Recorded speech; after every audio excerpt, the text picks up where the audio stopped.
Good morning. I would like to start off with a Native American tale called The Hummingbird. One day, a terrible fire broke out in a forest. A huge woodlands was suddenly engulfed by a raging wildfire. Frightened, all the animals fled their homes and ran out of the forest. As they came to the edge of a stream, they stopped to watch the fire. And they were feeling very discouraged and powerless. They were all bemoaning the destruction of their homes. Every one of them thought there was nothing that they could do about the fire except for one little hummingbird. This particular hummingbird decided it would do something. It swooped into the stream and picked up a few drops of water and went into the forest to put it on the fire. Then it went back to the stream and did it again. And it kept going back again and again and again. And all the other animals watched in disbelief. Some tried to discourage the hummingbird with comments like, "Don't bother. It's too much. You're too little. Your wings will burn. Your beak is way too tiny. Hey, it's only one drop. You can't put out the fire with a drop." And as the animals stood around disparaging the little bird's effort, the bird noticed how hopeless and forlorn they looked. And then one of the animals shouted out and challenged the hummingbird in a mocking voice. "What do you think you are doing?" And the hummingbird, without wasting time or losing a beat, looked back and said, "I'm doing what I can."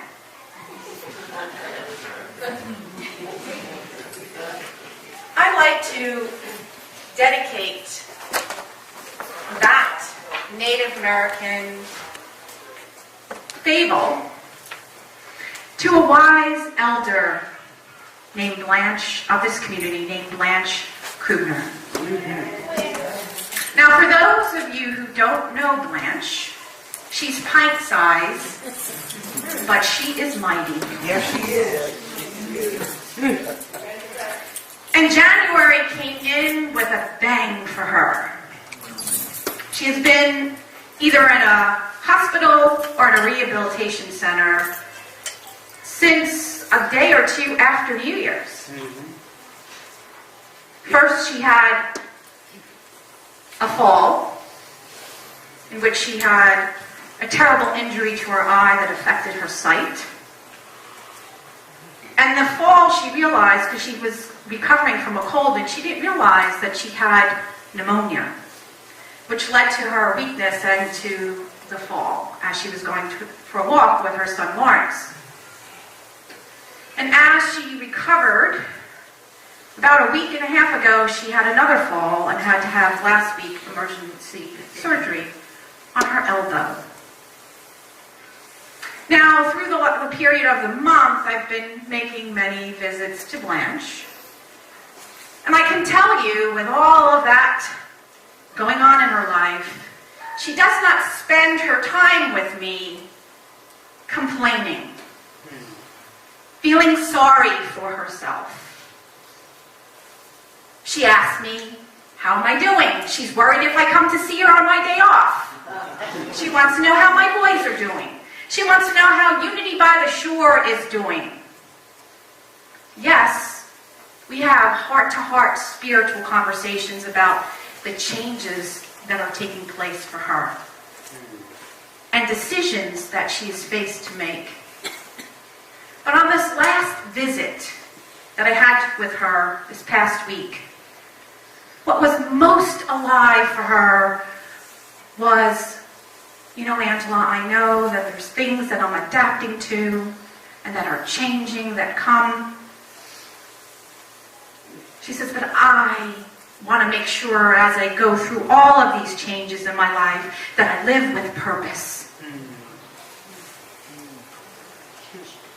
Let me tell you, those visits are a blessing to me. I know that's right. Amen. I am uplifted. She's a powerhouse. She is like the hummingbird. Let me do what I can. You see, because society would have us say, like the other animals in the forest, right? Society's been conditioned to say, you're too old, Blanche. After all, look at all these physical challenges you have. You know, you walk a little too slow. Hey, you know what? It's your time, honey. Let everybody else take care of you. Now, there is an ebb and flow of giving and receiving in our lives. And I want to share a quote, though, that is profound. And it is what Blanche Krubner exhibits. And this is a quote from Stephen Cope, written in his book, The Great Work of Your Life. We in 21st America have strange dreams and fantasies about retirement. We imagine a life of leisure, the golden years. But I ask you, what is this leisure in service to? You see, Blanche has been a lifelong Unity Truth student. Whatever path it may be, she exhibits the spiritual truth. Right? She is living Principle 4 and 5. Principle 4 says that I uplift my consciousness through affirmative truth, by remembering the truth, that I am more than a cracked elbow, that I am more than the changes that are going on in my body. And she also knows that it's not enough to pray words, but your life must be the prayer. You see, she had a milestone birthday while she was in the hospital. In the last decade, Blanche has been showing, let me do what I can. She is a citizen of the world, a lover of nature. And for the last 10 years, she has served on the Environmental Commission for Jackson, and for years has been on the Alliance, the Pipeline Alliance, when there was the whole thing going on in New Jersey where they wanted to put gas lines and toxic lines in the Pine Barrens. Guess who was there to protect the pine lands? Blanche Krubner. She served within the last decade here on the Unity Worldwide Board. For she knows it's not enough to just pray about the environment, but she must offer herself to be that prayer. It's not enough to study the truth. We must live it.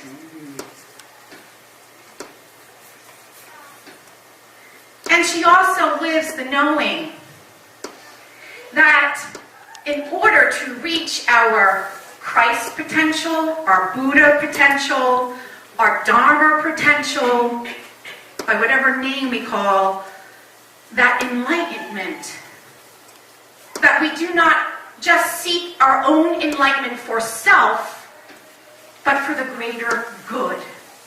And so she offers her good works and herself to that. It is what the master teacher taught us, Jesus, when he speaks in Matthew chapter 5, verses 14 through 17. You are the light of the world. A city built on a hill cannot be hid. No one, after lighting a lamp, puts it under the bushel basket, but on a lampstand, and gives light to all of the house. In the same way, let your light shine before others, so they may see your good works In the great work of your life, Stephen Cope defines good works as your sacred duty, your dharma, your calling. And I just want to remind you that it's not good works, it's not your career title. It is what is alive. It's so deep, it cannot be defined with one word. It is our sacred duty. It is that which is most alive within us. It is our spiritual gifts, our divine, unique fingerprint that we all have, that wants to be expressed, that wants to be shared for the whole house, not just for myself. And Stephen Cope, who is a student of the Gita, also talks about that dharma is fluid, or what we are called to bring forth from within is fluid as we move through our life, as we go through the seasons of our life, as we face the seasons of the world and the changing world.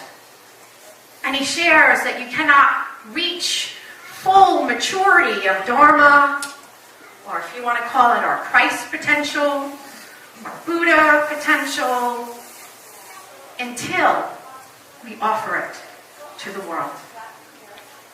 That is the spiritual truth. And so,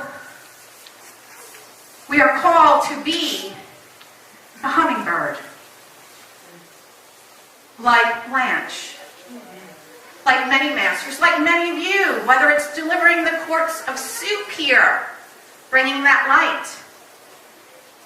And in the great work of your life, Stephen Cope shares another individual who was fluid and answered the call of the time, and that is Walt Whitman.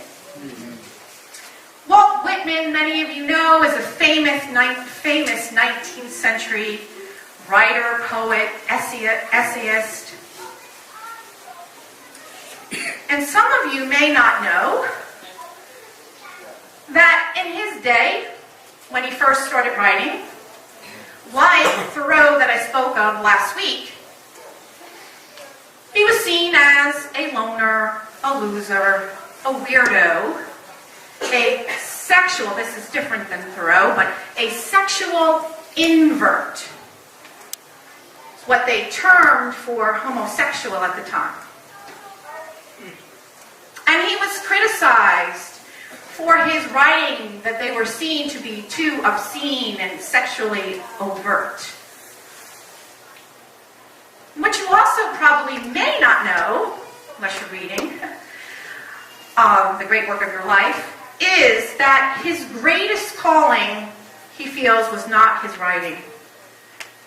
But it was when he was, at the age of 47 years old, became a volunteer nurse for the soldiers who were wounded during the Civil War. You see, his brother George was enlisted in the Civil War. And so every day he would check the papers, because they would have a listing of all the individuals who were either wounded or dead. And one day, when he was checking the listings, there he saw his brother's name. And so he went out to go seek, to look for him. He did find him. His brother did return, actually back to the war, and then wind up surviving the Civil War. But Whitman was changed. When he walked among the suffering, when he walked among the darkness of the wounded soldiers, he felt something stirring in him. He wanted to know, what can I do? What is mine to do? And last week we talked about the consciousness of either grandiosity or devaluing. Now he could have been like, hey, I'm a writer. This is not mine to do because I'm a writer and writers do not do this. Or he could have been like the animals in the forest, devaluing. I'm too small. I don't know, I don't have any training. There's nothing I can do here. But he was also a student of the Gita. And he knew that he had to, and he lived inside out, not outside in. And he listened to that call. And so out of the 4 years of that civil war, he tended to those men.